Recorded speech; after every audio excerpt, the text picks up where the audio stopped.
I feel like a lot of like earlier years of my childhood, my parent that's why I felt like my parents were doing, and that just made me like drift away because I was like, Sure. I don't want you to tell me I have to do this to do this. So I just try Right. not to do that to my friends.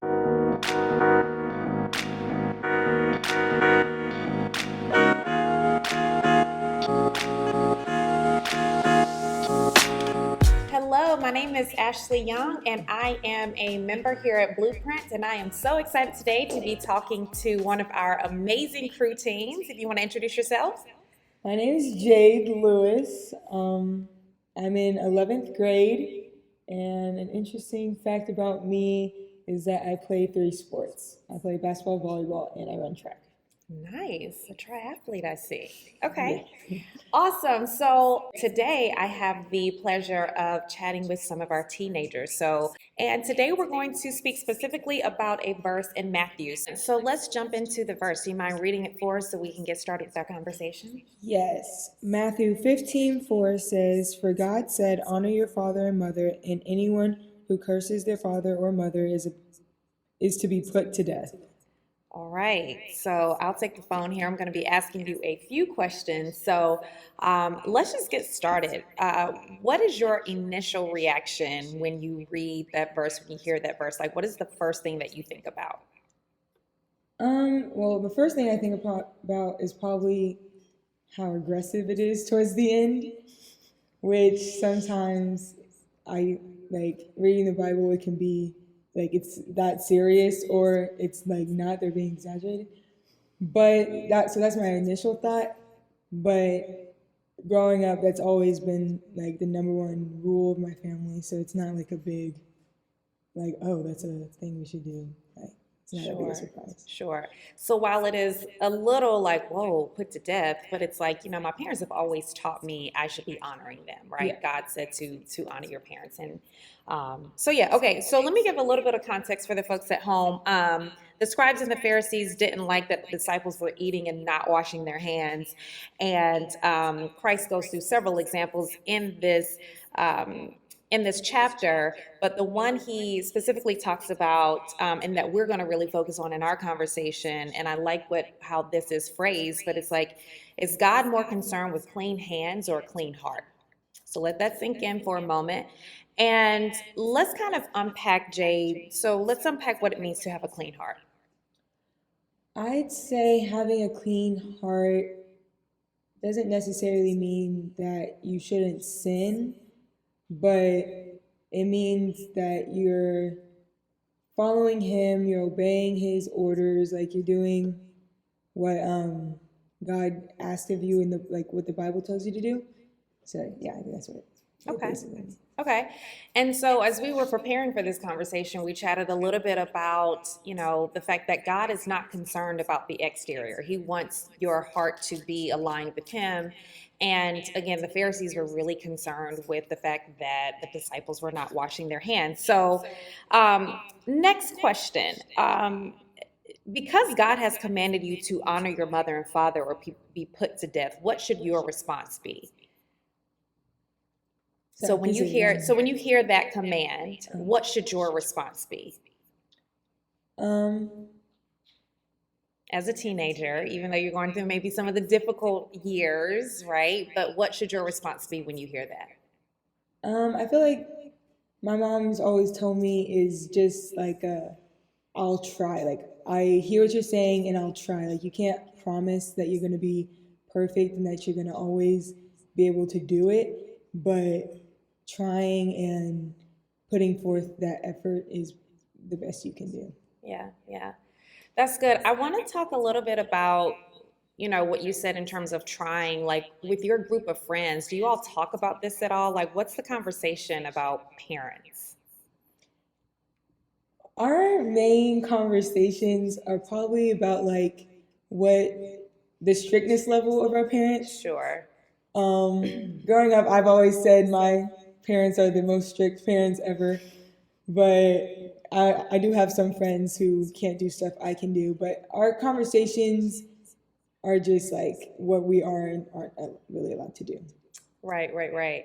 So, just this past Sunday, we were learning, or we kicked off the series with the 49 commands, and Pastor Lucius reminded us that commands are put in place to protect us, to be healthy boundaries and standards. So, let's talk about some of those healthy boundaries and standards that you believe your parents have put into place for you to keep you protected. So, if you can give me an example of one of those that maybe when you were younger, you couldn't see it, but now you understand why they asked you to do that. When I was younger, we weren't allowed to watch like certain TV shows with like boyfriends and girlfriends and stuff. So I feel like same thing with like social media. It kind of like guides your heart from what's going on in the world and what God Sure. wouldn't and would want you to do in terms of relationships and Right. being with your like whoever you want to be with. So I think it's more of like just um, being like just protecting yourself from like that's what my parents always Yeah. wanted to do for us. No, that's good. One of my favorite verses in Proverbs is above all else, guard your heart because out of it flows the issues of life. And your parents are much like my parents. Like, I could not watch rated R movies. Yeah, I still haven't watched an episode of The Simpsons. How about that? I haven't watched that. I haven't seen it Right. either. Okay. They're on the same page here.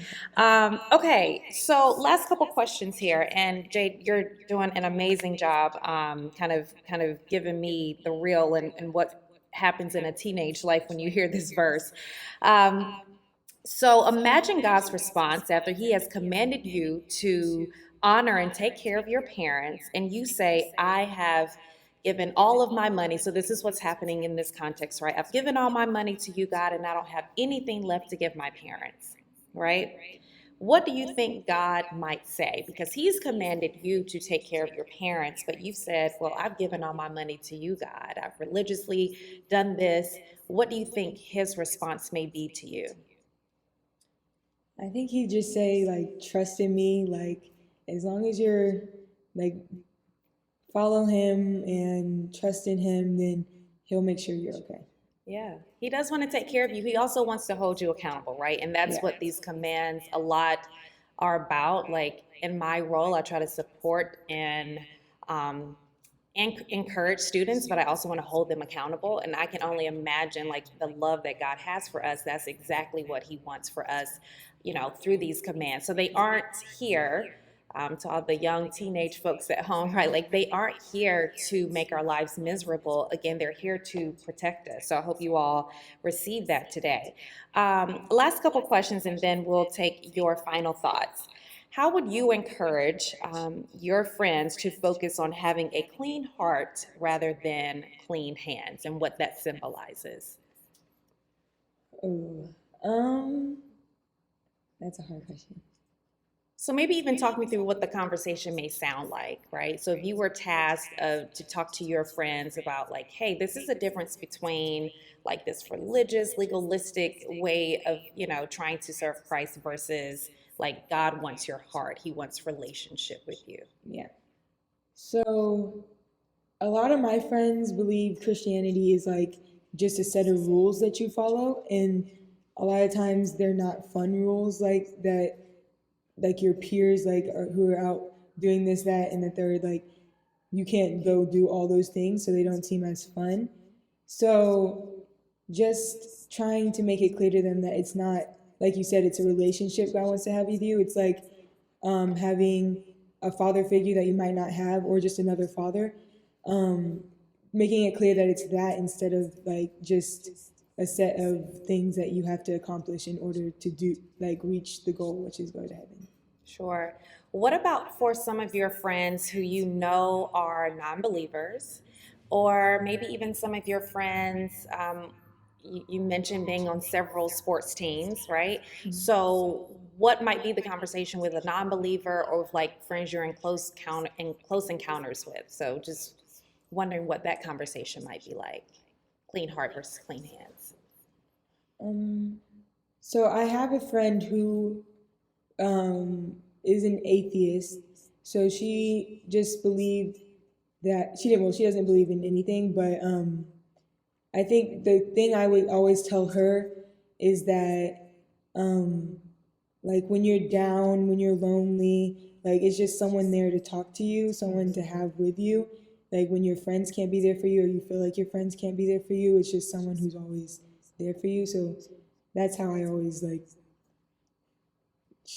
sell him to my friends, I guess. Yeah, no, that's good. So you wouldn't start with the like, if you don't honor your father and mother, you will be put. No. Okay, okay. Yeah, Just because I making feel sure. like that Right. when that like I feel like a lot of like earlier years of my childhood, my parent that's why I felt like my parents were doing, and that just made me like drift away because I was like, Sure. I don't want you to tell me I have to do this to do this. So I just try Right. not to do that to my friends so that they Right. don't feel like that.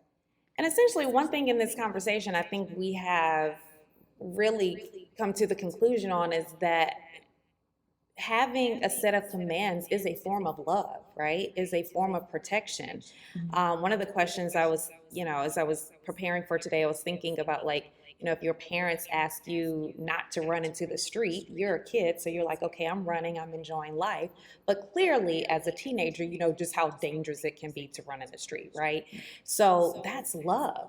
What type of parent would they be if they didn't say that, Yeah. So.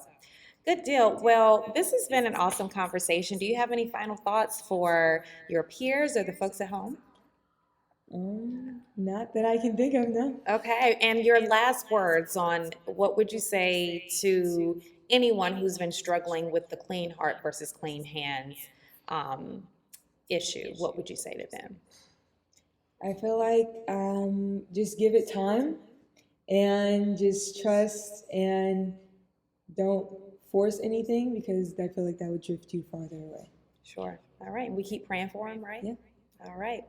Excellent. Well, we are going to conclude here. Again, we thank you all for tuning in and hope you have a great week.